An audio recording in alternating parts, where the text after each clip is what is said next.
Russian soldiers on motorcycles race full speed across an open field. They're trying to get away, but the buzzing's already on top of them, a Ukrainian FPV drone. First strike, misses by inches. The bike swerves hard. Second strike, direct hit. End of the escape. This wasn't an isolated case. It was just one out of more than 860. In the next few minutes, you'll find out how devices that fit in a backpack and cost less than a smartphone manage to destroy $7 billion worth of military equipment. They've completely rewritten the rules of modern warfare. And because of them, no column, no vehicle, no convoy is safe anymore on the battlefield. What you're about to see isn't fiction. It's real footage, and it's happening right now.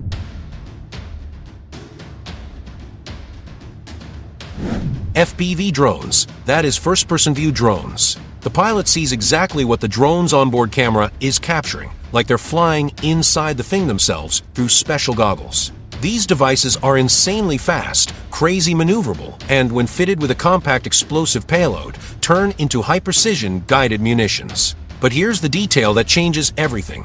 They're not just toys hacked for military use. They've evolved into sophisticated tactical tools that have fundamentally shifted the tempo and dynamics of the fight in the region. The Security Service of Ukraine, known as the SBU, recently released impressive compilations of footage showing its special forces using FPV drones to intercept, neutralize, and destroy moving targets and fortified positions. According to official figures published, more than 860 enemy fighters were hit by this specific type of device in operations conducted solely by the Special Operations Center. That number isn't just propaganda. Every case was documented on video and cross-checked with ground intelligence reports. Throughout this video, we'll dive into real incidents, break down the tech behind these operations, understand the human and strategic impact, and project what's coming next in this unprecedented tech race. When the SBU announced that more than 860 military personnel had been hit by FPV drones operated by a single specialized unit, the news rippled through international media.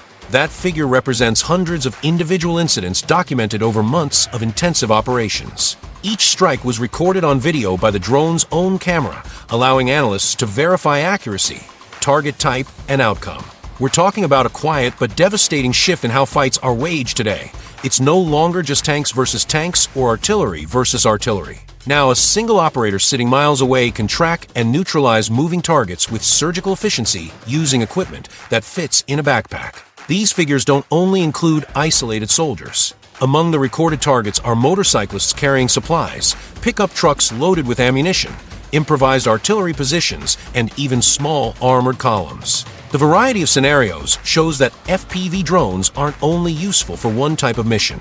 They adapt to terrain, weather, and tactical objective with a versatility no other low-cost platform can match. But to supply all the logistics needed for FPV drones, there's a highly coordinated operational chain. First comes the detection phase. A recon drone overflies the area or satellite spots suspicious movement. Sometimes human observers positioned on the ground identify the target. That information is transmitted in real time to a command center, where a coordinator evaluates priority and decides whether it's worth launching an FPV drone.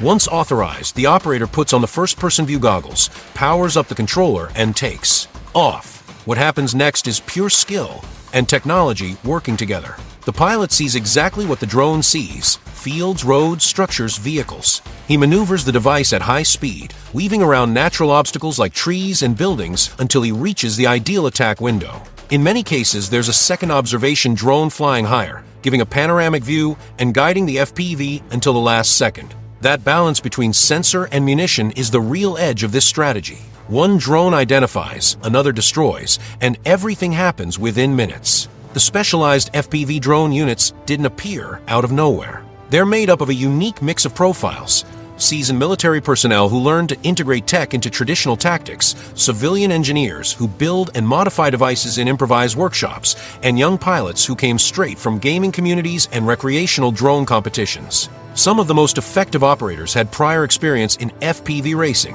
where lightning reflexes and millimeter precision are essential to win. Now those same skills are being applied in life-or-death scenarios. There are whole brigades dedicated exclusively to drone operations. Some of these units have gained international notoriety for their response speed and surgical precision.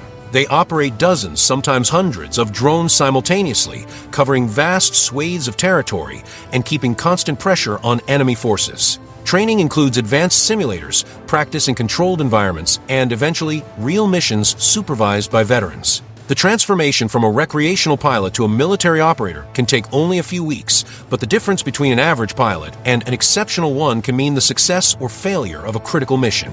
Among the most striking videos released recently, one stands out: two men on a motorcycle trying to cross an open field at full speed. Suddenly, you hear the characteristic buzz of an FPV drone on the audio. The first strike passes inches away, forcing the riders into a sharp maneuver that almost throws them off. Seconds later, a second drone appears in frame, adjusts its trajectory, and intercepts the vehicle with devastating precision. The motorcycle flips, the riders are thrown, and the escape ends right there. The whole sequence lasts less than 30 seconds, but it condenses everything that defines this new era: detection, pursuit, panic-induced human error, and the final impact. This kind of video isn't an exception. It represents dozens of similar situations documented over recent months. Motorcycles, light pickups, and even unprotected armor vehicles have become priority targets precisely because they're fast but vulnerable. Drone operators know that a single hit is enough to halt movement, force abandonment of a vehicle, or eliminate the target's operational capability. The psychological impact is as devastating as the physical one. Knowing that at any moment a buzz can appear out of nowhere and turn a safe route into a deadly trap completely changes behavior on the field. FPV drones aren't only used to hit people and moving vehicles. With proper planning and coordination, they become highly effective tools for logistical sabotage. A single well-executed operation can take down stretches of temporary bridges, strike ammunition depots, destroy vehicles loaded with essential supplies, or detonate structures that were previously weakened. The result? Supply routes that used to function smoothly become impassable for days, sometimes weeks. That affects not only frontline fighters, but the whole logistical chain that sustains prolonged operations. Imagine a supply column moving at dawn. Recon drones identify the movement and transmit coordinates. Minutes later, multiple FPVs are launched from hidden positions. They attack simultaneously. One hits the lead vehicle, blocking the passage. Another destroys the last vehicle, preventing retreat. The others concentrate on high-value targets like fuel tankers or ammo transports. In less than 5 minutes, a carefully planned logistical operation turns into absolute chaos. The perverse beauty of this tactic is in its economy of means: few drones, low cost, high strategic impact. The first FPV drones adapted for military use were literally modified toys. Pilots took commercial racing models, stripped out unnecessary cameras and components, and improvised mounts for small grenades or explosive charges. It worked, but it was crude, unstable, and unreliable. Today, the situation has changed radically. The devices have evolved into dedicated platforms, more powerful motors, batteries with longer endurance, video transmission systems optimized for long distances, and even fiber optic controlled versions that are virtually immune to electronic interference. Fiber optic versions deserve special mention. Instead of relying on radio signals that can be jammed or interfered with, these drones spool out a hair-thin wire as they fly, maintaining a physical, unbreakable connection to the operator. That allows attacks in areas where electronic defense is intense, making them practically undetectable until the moment of impact. Additionally, drones specialized in intercepting other drones have appeared, creating a sort of miniature aerial combat. We're witnessing a real-time tech race where each innovation spawns a counter-innovation, and the cycle repeats every few months. The local industry responded to the challenge with impressive capacity. Recent reports indicate massive production efforts are underway, with plans to manufacture millions of units in the coming years. Small and medium workshops, many operating in adapted warehouses, have become key pieces in this production chain.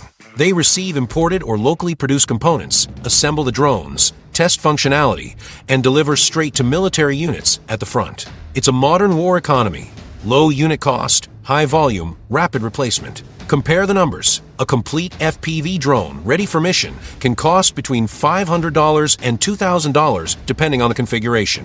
Now compare that to traditional air defense systems, which cost hundreds of thousands or even millions of dollars. The financial asymmetry is brutal. For every expensive defensive system, you can produce hundreds of offensive drones. That creates sustained pressure that's impossible to neutralize with expensive tech alone. The adversary has to choose: invest in costly, limited defense, or accept constant losses caused by cheap, abundant attacks. When conditions are favorable, the FPV is lethal. Clear line of sight, an experienced operator, perfect coordination between recon and strike, and stable weather create the ideal setup. In those situations, the success rate is extremely high. Motorcycles, open pickups, troops moving across the field, parked vehicles, exposed artillery positions, they all become vulnerable targets. The drone exploits the fundamental weakness of unprotected movement. You can be fast, but you're not invisible. And if you're not invisible, you can be tracked. If you can be tracked, you can be hit. But the damage goes beyond the physical. There's a deep, well-documented psychological effect. Soldiers report constant fear of the characteristic buzzing sound of the motors. That sound, often mistaken for insects in rural areas, has become synonymous with imminent danger. Just hearing the buzz forces behavioral changes. Routes are altered, movements delayed, convoys scattered. Even when the drone doesn't attack, it's already fulfilled part of its mission by planting fear and hesitation. In military terms, that translates to reduced operational speed, tactical hesitation, and erosion of morale. But it would be naive to think FPV drones are invincible. They have serious, well-documented limitations. Adverse weather conditions drastically reduce their effectiveness. Heavy rain, snow, dense fog, and strong winds make flying difficult, shorten battery life, and degrade transmitted video quality. Physical barriers like dense forests, urban buildings, and rough terrain complicate navigation and increase the risk of accidental collision. On top of that, there's always the risk of signal loss, especially in areas with intense electronic interference or when the drone goes beyond its transmission range. Operator reports show that attacks don't always end in success. Sometimes the connection drops at the critical moment, forcing the pilot to abort. Other times, the target manages to take cover in structures that make the final maneuver impossible. Armored vehicles with protective cages, known as anti-drone cages, can deflect or detonate the payload before it hits the main hull. The technology is powerful, but not magic. It depends on favorable conditions, trained operators, and a bit of luck. And the enemy learns fast. Every failure teaches something new, and defenses keep evolving constantly. For every offensive tactic, there's a defensive response. And in the case of FPV drones, countermeasures spread quickly. Protective nets installed over vehicles, vertical poles that block low approaches, reinforced local armor, and tactical dispersion of columns have significantly reduced success rates in some regions. On top of that, small-caliber weapons adapted specifically to shoot down drones have started appearing in the field. Modified shotguns, rifles with specialized ammo, and even portable net launchers. Electronic defense has evolved too. Portable or vehicle-mounted jamming devices emit signals that block the radio frequencies drones use, forcing them to lose connection and crash. That worked well at first, but the growing adoption of fiber-optic-controlled drones wiped out much of that advantage. Now, forces must combine multiple layers of defense: physical dispersion, structural protection, electronic interference, and dedicated weaponry. It's a constant dance of advances and counter-advances, where neither side holds the upper hand for long.